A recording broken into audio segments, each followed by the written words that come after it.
Hi అందరికీ నమస్కారం. వెంకీ ట్రావెల్స్లో చికెన్ కర్రీ. ఈ వాతావరణానికి చికెన్ తినాలనిపించింది మాకందరికి. చికెన్ తెచ్చుకున్నాం.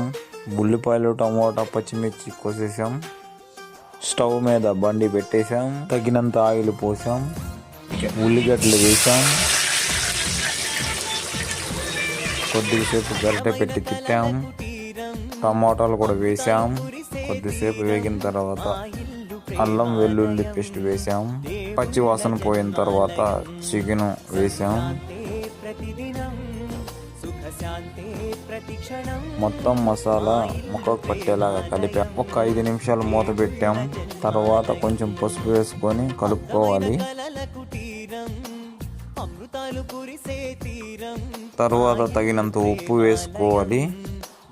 మళ్ళీ ముక్కలన్నీ కలిసిపోయేలా కలుపుకోవాలి. 2 నిమిషాలు మూత పెట్టి అలా ఉంచితే తర్వాత తగినంత కారం వేసుకోవాలి. కారం వేసుకున్న తర్వాత ఒకసారి గరిటెతో తిప్పుకోవాలి. 2 నిమిషాల తర్వాత చికెన్ మసాలా పౌడర్ వేసుకోవాలి. 2 నిమిషాల తర్వాత కొత్తిమీర, పుదీనాకు వేసుకోవాలి. 2 నిమిషాలు మూత పెట్టి అలా ఉంచి ఇంకా కూర రెడీ అయినట్టే. ఎలా ఉందో అడుగుదాం. సూపర్గా ఉందా? బాగుందా? ఓకే.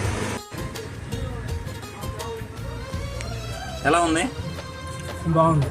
అవునా? ఎలా ఉంది? సూపర్. ఓకే.